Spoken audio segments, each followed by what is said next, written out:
Welcome everybody, and usually when I have regular session, I will say thank you. Among all the sessions you have, you selected mine. Now you didn't have any choice, so I guess I'm gonna be thank you for not running away just yet. I want to talk with you about bringing OpenAPI to DevOps, and in particular some of the experience that I had during this journey, understanding a little bit what we can do with OpenAPI documents at runtime. So to give you more. A little bit more understanding, I have prepared the agenda ahead of the time. So in case you don't like it, you can still run away, you're still in time. So the idea is show you where are we at with OpenAPI in terms of current usages and tools we have right now on the market, which is what have we been using OpenAPI for, and then what's up with using OpenAPI at runtime in terms of use cases and API gateway support. That's one of the topics I've been focusing. And the first time I started to do this research was in December 2018, and I'm happy to kind of announce that the industry has been moving forward since I made the first time this presentation. And then, I still think there is room for improvement and a series of opportunities that we should pursue. And I have a live demo that I have prepared of what I would like to see as a flow to use the OpenAPI runtime. And then in case we still have some time, takeaway and questions will be there anyway. Small presentation about myself. My name is Vincenzo Chianese. I am an Italian software developer, but I've been living away from my country for the last 5 years. Czech Republic first, then Spain, which is where I'm living right now. And I work for Stoplight. Probably some of you know the company. It's based here in Austin, and we do tools for API developers. So from having an idea to getting an API done, that's where we are in the game of APIs. I'm also the maintainer of Express Gateway. It's an open source API gateway written in JavaScript, which I maintain and I develop in my spare time, which is going to be a little bit part of the presentation. I'm also Amount Zero ambassador, which I have to thank because they've been helping me in the journey for coming year. And I'm going to be using some of their stuff to show the flow that I would like to do with OpenAPI. And last thing, I'm a Google developer expert in web technologies. In case you want to get in touch with me, those are my references. And the Twitter handle is going to be down on the right for the whole time. So you have all you need to get in touch with me. Let's jump into the content. Most of you is probably familiar with OpenAPI. And usually what we saw so far with OpenAPI, you read on the internet the OpenAPI specification, define the standards to do some things with REST APIs, blah, blah, blah, blah. And use cases of OpenAPI include documentation, code generation, and stuff. And these sentences are coming from the OpenAPI official repository. So the aim of OpenAPI when it was created was this: documentation, testing, mock servers, and stuff, which is what the industry has been focusing on for a really long time. Just to give you a couple of examples, so for interactive documentation, what we mean is that you have a service, you give it this huge JSON or YAML file, and the service can automatically generate the documentation for your user so that they do not have to deal with the file itself. And you can offer byproducts, such as table of content, response request, description, an online client to try the stuff on the fly, linting, search feature. I mean, all those good stuff that give to your final user a great experience. Great. Client generation, blah, blah, blah. Wow. Then the second use case that we saw so far is that, again, you give this giant file to a service, API-matic, for example, and what they do, they generate a client SDK for your API, which is extremely important. And this, just to give you a couple of examples, if you see this API client here, you can see that it is handling for me the base URL and the authentication. So all I'm doing, I'm requiring the library and passing the API key, and the client is going to take care of API key or whatever mechanism the library is using, the API is using, I just don't care. And the same goes with URL mapping. Here, I'm just creating a path by using an action that the client is offering. The URL is going to be crafted for me. I don't need to care about it. Parameters mapping. Name and age can be query parameters, body parameter. Me, as a client developer, I just don't care. The library is taking care of that for me. And success and error handlers. So I am using the client. I don't care if it's a 404 or 501, whatever you want. I just know that something went good or not. So, client SDK generation, it's an important thing which has been enabled because of OpenAPI. Fantastic. Then the automation of use cases. You want to make sure that your implementation is in line with OpenAPI, with the OpenAPI document, and so you can see schema validation, file coverage, and all this good stuff. Then linting. Again, in your organization, you probably want to make sure that general rules that make sense for your business are always respected, such as the shape of the payload, the shape of the error. And so you can define best practices, business rules, and so on and so forth. And actually, on these regards, we in Stoplight have been releasing a couple of months ago Spectral, which is an open source linting engine, kind of the ES lint of the API, where you can just say, just lint this API, and it's going to tell for you what is wrong with your API. And it's based on Specky, and it's open source. You can try it out and add your own business rules and make sure they always respect what you think it makes sense for your business. And then, the last use case that I wanted to show you is the mocking. This great idea that before even developing the API, I can give something to my client developers so that they can tell me if the API is going to be OK. And so you can try the API ahead of the time. You can simulate and stop the responses. And also in these regards, we in Stoplight have just released 3 days ago the Prism version 3, which is, again, an open source mock server where the idea is that you give it an OpenAPI file, it's going to download it from the internet, and spin up a mock server which is behaving exactly in the way that the OpenAPI specification is telling you. So again, open source mock server.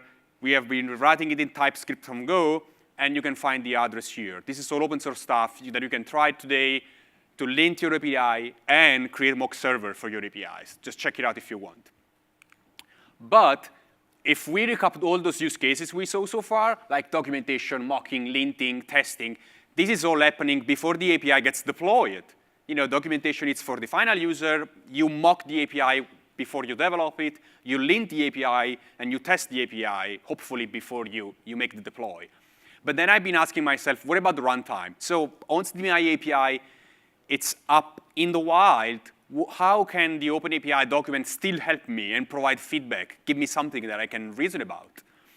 And I've been looking a little bit around, and what I've been so far is API monitoring, API usage statistics, and analysis and feedback collection. But all those three use cases, they all fall down to the same flow, which is basically, on the left you have your user, and on the right you have your server.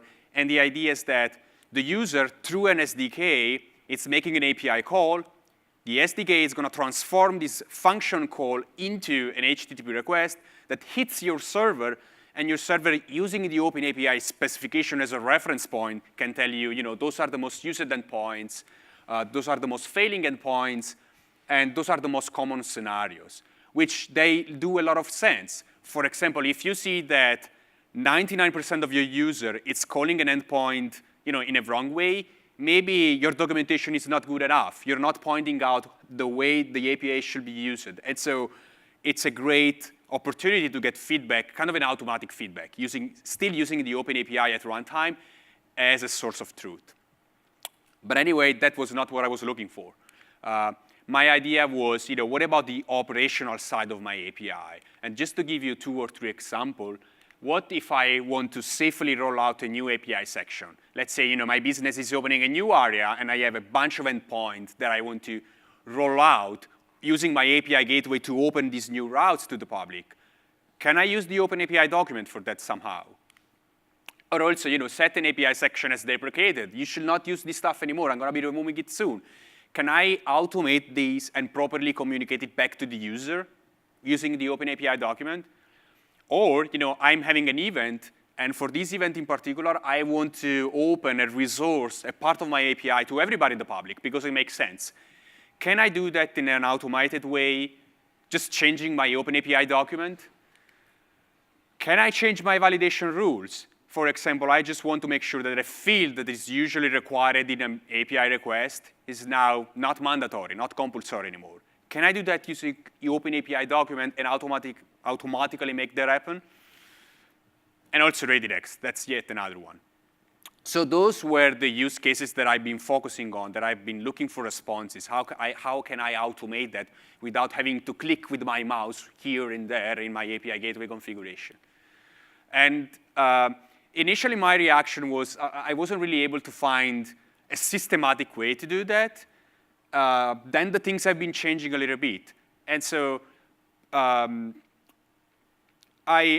first of all, I realized that the API gateway is usually the best part to do this kind of automation, because although the API gateways can do a lot, the configuration surface is actually kind of limited. So you can keep it in control. It's not going to be a huge file, usually. And most of the times, which is not always true, but most of the times, what your OpenAPI document is offering is exactly what your API gateway is going to expose to the public anyway. And so you see there is a match here. Last but not least, some API gateways, not all of them, can be declaratively configured, which means that you can probably easily transform your OpenAPI document into an API gateway configuration without having to throw API calls here and there. And just to give you an idea that this approach is valid, declaratively configure, you probably know Kong, the API gateway, the X-Mash API gateway. Last month, with version 1.1, they rolled out the declarative configuration. So now, you don't really have to use API calls to configure Kong. You can just provide a file. And it turns out that maybe this is something that is valuable. And for the records, Express Gateway, which is the API gateway I've been developing for the last year and a half, has been supporting declarative configuration since the beginning, because I was feeling this pain and I wanted to solve it somehow. So it's great to see other solutions maybe are trying to catch up. OK, so I identified that API gateways can be the solution to my problem, and so I went out and checked out what is the situation of the solution on the market. So the first one I went to check out was the AWS API gateway, and the situation since December has been improving a lot. So they do support OpenAPI 2 with a bunch of extension, because the API gateway of AWS, it's a little bit complicated. It supports a lot of use cases that you can't just express with an OpenAPI 2 specification, and so they do have a lot of extension. They also have OpenAPI 3 support starting from September 2018. The support now has been improving a lot. Back in the time was kind of flaky, but now we can almost say it works. It works out of the box. They have proprietary extension, as I mentioned it. They have a programmatic way to upload your document, which means you have a CI environment, which is checking that your new OpenAPI document is OK. And then you can programmatically upload it to AWS. And so there is an automation opportunity here that we can use. Last but not least, they have an interesting merge feature, which is you provide a kind of diff of what you want to do with the current configuration, and the service is going to resolve the outstanding part, removing and adding the stuff at runtime, which is really, really useful. So today, AWS API Gateway has enough to fulfill the use case of automation and bringing OpenAPI at runtime. The second one I've been checking out is RPG Edge. This is now part of Google. They have OpenAPI 2 support. They have OpenAPI 3 support also. They don't have any documented extension, which to me is good. It means we want to stick with the OpenAPI specification as much as we can. And they have a project upload API. So again, this is not a thing in December. Now they've been improving this thing a lot. And so again, RPG Edge is offering an automation opportunity also. Then I went check out Microsoft, the API management solution of Microsoft. And in December, they didn't have anything. And then on 29th of January 2019, they've been releasing a bunch of new stuff. And I like to think it was also because of my talk. Not really, but in any case, they support OpenAPI 2. They support OpenAPI 3. They have some few not super important extension. You can just ignore that. And they have a project upload API. So also Microsoft is offering a solution that you can programmatically upload your stuff at runtime and making the change happen. This is OK. The sad part of the story is that for small, all the solution we saw here, Apigee, Microsoft, those are all proprietary solution hosted on their cloud, which is okay most of the times. But for smaller realities, you may want to use another solution, maybe because it's open source, and you want to keep it on your data server and stuff. And the bad news is that the situation is not that cool in the open source space. And so I'm partially guilty of that. Autored Express Gateway doesn't support OpenAPI doesn't support anything, to be honest. Kong, which is open source in the core, but it's kind of enterprisey. People have been asking for OpenAPI support for a really long time, since 2015, as far as I remember. They never decided to implement it. And Tyke, that's another open source core solution. They clearly said we're not going to support that we don't want to do that. And I think this is kind of sad, because I don't really see the reason why smaller realities, like probably most of you, or maybe not, cannot take advantage of those automation opportunities. And so I was like, OK, I want to do something. I want to see if I can create something that can automate most of my workflow, most of my day workflows. And so before jumping into a little bit of the code of what I wanted to show to you, and just to give you an idea that this is not a pet project that I do on Saturday and Sunday, which is what I do, but still, EG has been trusted by several companies. Some of them are important, some of them are not. Linux Foundation is something, Giant is also something. And so, and people have been asking for this. And so I was like, OK, I want to do something. And so, talk is cheap, show me the code, and if everything goes well, we should be able to see kind of what the automated workflow would look like. So what I have here, not sure if this is big enough. Oh, yeah. So the first thing that I wanted to show you, though, I mentioned Spectral, which is the open source linting engine.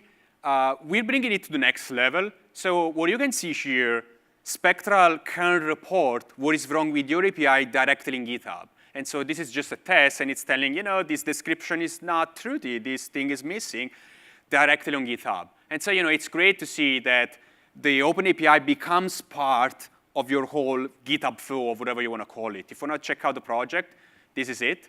And, when it finds an OpenAPI document, it's going to run Spectral on top of it and report the problems into GitHub. So check it out if you want. But again, back to the interesting stuff. What I have here, over here. So I have a super simple API, the classical pet store API, and it has a bunch of endpoints. Let me probably zoom this thing a little bit. Yeah, should be OK. And if we check that out, we can see that if we go to the model, so if I want to create a new pet in my database, I need to give it a pet model. And it has a name and string and a favorite food. And all those properties are required. It means that if you don't supply those properties, this API call is going to fail, which is probably fair enough. And then if we go to the general API thing, you can also see that the whole API is secured with an OAuth2 flow. So those are the two properties that I want to change in my API. So this is the original document. And here, I just created a super simple front-end application, which is supposed to use my stuff. So what I'm going to be doing, I'm going to be opening an incognito window so that we make sure that it's OK. And if I try to click Submit, hopefully, yeah, I'm being redirected to an external service for the authentication, because the API gateway, which is sitting on the edge of my API, is telling you're not authenticated. The OpenAPI document is telling me you need to have an OAuth2 valid token. So I'm going to be rejecting your request and redirecting you back. So I'm going to be just logging in. I think I'll probably just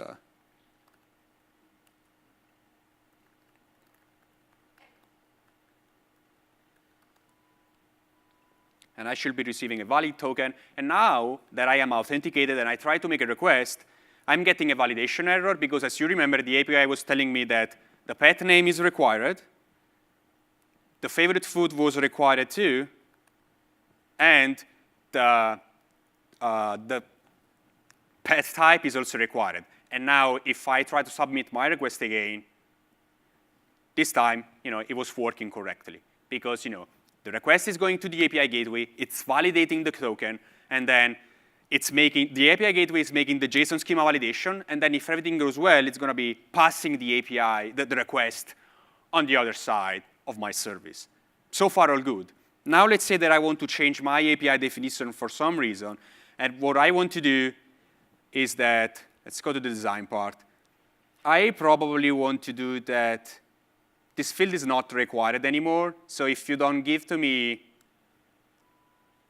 any favorite food, it's still OK. And also, if we go here, I want to open this API to the public, so I'm going to just be removing the global out security. I'm going to be saving here, and then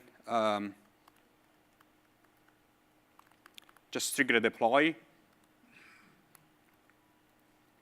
And now if I go my CI environment, which is Circle CI, because it's free and lets you play a little bit with the things, what is happening, it's going to check out the code, install all the dependencies. It's going to be testing my API to make sure that it's still OK with the OpenAPI document I have. And then the automation part. So given that the tests are passing, the CI environment is going to be talking with my API gateway and telling, I saw that this OpenAPI document is telling me something different, and I want your gateway to react to those changes. And so you can see here from the deploy script that it's telling, OK, I'm processing this, and I'm processing that. Now that the changes have been deployed, if I try again using another incognito windows, so I don't have any authentication token, if I try to hit submit, now I'm getting validation error, because the authentication is not happening anymore. And if I just type, again, another pet, now this is passing, because the API gateway has reacted, has changed the schema validation, has changed the security requirement, and it's flowing the request to the backstream server. And I didn't have to touch any line of code. This is not code that I need to change. This is a declarative thing that I need to take care about. This was a little bit the idea. And so from this little experiment that I did, which I am now trying to bring to production level, the idea is that for some reason, OpenAPI documents are not a first-class citizen for open source API gateway, and I don't really understand why. That apparently nobody really cares about their support, or maybe they're not the right tool for the job. Because, for example, how would you say using an OpenAPI document that your API needs to emit course header? You can't do that right now, nor with OpenAPI 2, nor with OpenAPI 3. So you can't do that. And so maybe the open source vendor, me included, they said, yeah, let's just ditch that. We can't do this. Yeah, you can't really describe all the aspects of your API. Maybe the OpenAPI specification needs to be expanded with a different standard and maybe come up with something a little bit more complete from an API gateway perspective. But in general, if you want to reach this sort of automation in your environment because you think it makes sense, the first thing to do is clearly to use an API gateway and try to put as much as you can on it. Security, rate limiting, and payload validation, because in this case, you don't need to touch the code, and this part of the flow can be automated. And one important thing is you don't need to use microservices to have an API gateway. It doesn't work that way. You can have an API gateway only if you have even if you have a monolith, it's just fine. You don't have to use microservices. And in order to keep the automation kind of one-to-one, make sure that it's exposing exactly what you have in the OpenAPI specification file. Prefer a solution which is declarative, because otherwise, the change is going to be a little bit more difficult. And refrain from using custom extensions. Otherwise, catching up is going to be a problem. Yeah, I think that's That's all I had. I don't know if the questions are here or later, but I'm going to be here for a round. Thanks for listening to me.